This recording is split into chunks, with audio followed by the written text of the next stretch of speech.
Halo guys, perkenalkan nama saya Yohanes Denny Ardian, biasanya dipanggil Denny. Saya dari Universitas Widya Dharma Pontianak, Fakultas Ekonomi dan Bisnis, Program Studi Manajemen. Oke guys, di sini saya akan menjelaskan materi bab 5, yaitu tentang pandangan individual konsumen. Ini untuk mata kuliah perilaku konsumen ya guys. Kita lihat materinya. Ini submaterinya. Yang pertama ada persepsi, yang kedua kepribadian, yang ketiga pembelajaran, yang keempat memori atau ingatan, yang kelima pemikiran, dan yang keenam motivasi. Nah, di sini saya akan membahas 6 materi ini secara singkat ya guys. Oke, kita masuk yang pertama ke persepsi. Persepsi adalah tanggapan langsung dari suatu serapan atau proses seseorang mengetahui beberapa hal melalui penginderanya. Persepsi. Di sini ada dua menurut ahli. Yang pertama, menurut Solomon, persepsi merupakan proses di mana sensasi yang diterima oleh seseorang dipilih dan dipilih, kemudian diatur dan akhirnya diinterpretasikan. Sensasi datang dan diterima oleh manusia melalui panca indera.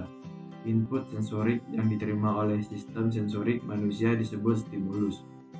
Dan yang kedua, menurut Kotler 2005, persepsi adalah proses yang digunakan oleh individu untuk memilih, mengorganisasi, dan menginterpretasi masukan informasi guna menciptakan gambaran dunia yang memiliki arti. Menurut Clutter dan Keller, seseorang dapat membentuk persepsi yang berbeda dari rangsangan yang sama karena adanya 3 proses perseptual, yaitu yang pertama, perhatian yang selektif, yaitu proses di mana seseorang konsumen menempatkan suatu rangsangan dan mengabaikan rangsangan yang lain. Hal ini berarti para pemasar harus bekerja keras untuk menarik perhatian konsumen. Yang kedua, history selektif, yaitu proses seleksi terjadi ketika konsumen mengubah atau mengganti informasi yang bertentangan dengan perasaan atau kepercayaan mereka.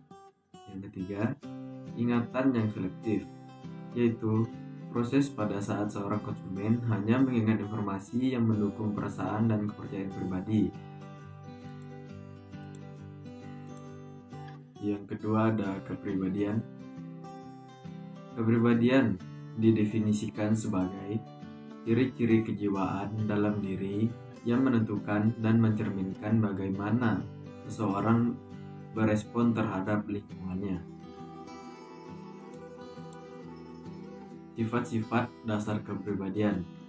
Yang pertama ada kepribadian mencerminkan perbedaan individu. Kepribadian mencerminkan perbedaan individu karena karakteristik dalam diri yang membentuk kepribadian individu merupakan kombinasi unik berbagai faktor, maka tidak ada dua individu yang betul-betul sama. Yang kedua ada kepribadian bersifat konsisten dan bertahan lama. Suatu kepribadian umumnya sudah terlihat sejak manusia berumur anak-anak. Hal ini cenderung akan bertahan secara konsisten membentuk kepribadian ketika kita dewasa.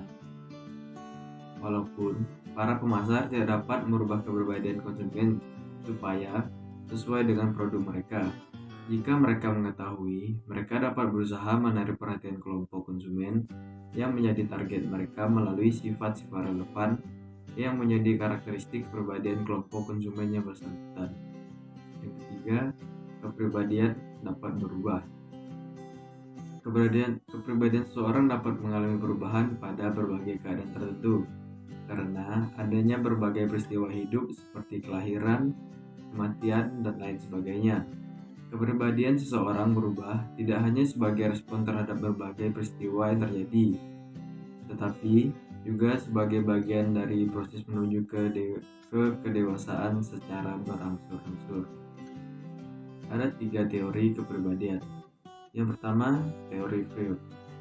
Teori ini dibangun atas dasar pemikiran bahwa kebutuhan atau dorongan yang tidak disadari terutama dorongan seksual dan dorongan biologis lainnya, merupakan inti dari motivasi dan kepribadian manusia. Yang kedua, teori kepribadian Neo-Freud. Penganut Neo-Freud percaya bahwa hubungan sosial menjadi dasar pembentukan dan pengembangan kepribadian. Alfred Adler memandang manusia berusaha supaya dapat mencapai berbagai sasaran yang rasional, yang disebutnya gaya hidup. Yang ketiga ada teori sifat.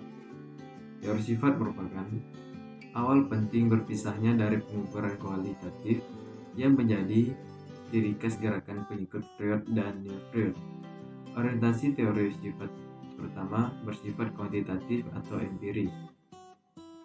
Teori ini memfokuskan pada pengukuran kepribadian menurut karakteristik psikologis khusus yang disebut sifat. Sifat didefinisikan sebagai cara yang khas dan relatif bertahan lama yang dapat membedakan seorang individu dari individu lainnya. Yang ketiga, pembelajaran. Istilah pembelajaran pada dasarnya mencakup dua konsep yang saling terkait, yaitu belajar dan mengajar. Menurut teori belajar kognitif, belajar adalah perubahan persepsi dan pemahaman. Kleiden berpendapat bahwa belajar pada dasarnya berarti mempraktikkan sesuatu, sedangkan belajar sesuatu berarti mengetahui sesuatu. Yang keempat, memori atau ingatan.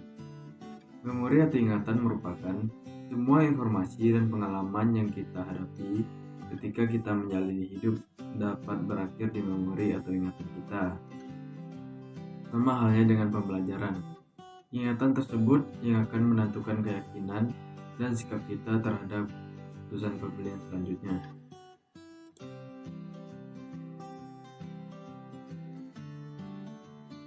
Proses memori.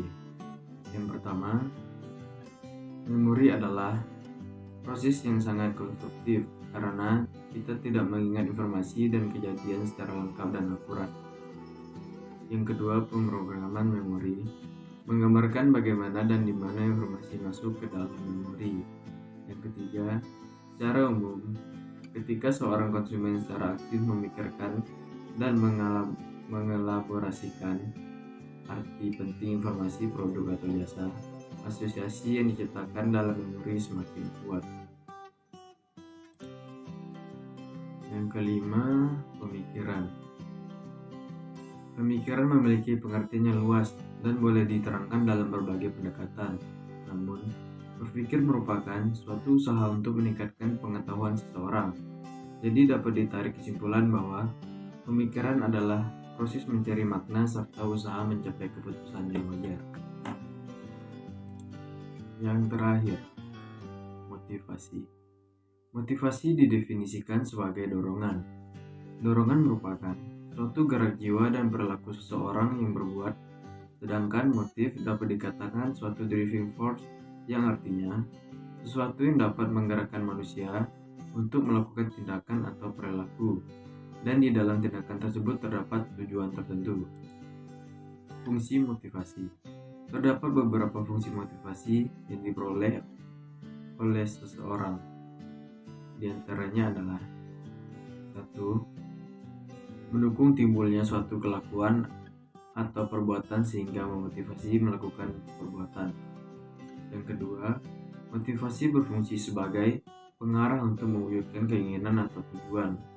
Yang ketiga, motivasi berfungsi sebagai penggerak bagi seseorang untuk melakukan sesuatu. Faktor-faktor motivasi. Ada dua faktor motivasi, yaitu faktor internal dan faktor eksternal.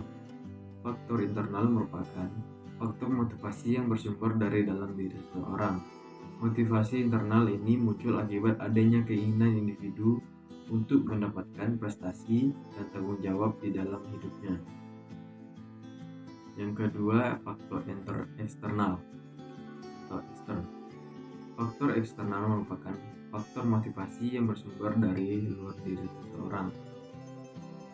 Oke guys, sekian video dari saya, yaitu tentang materi bab 5, pandangan individual konsumen. Bila ada salah kata, saya mohon maaf. Akhir kata saya ucapkan terima kasih. Bye guys.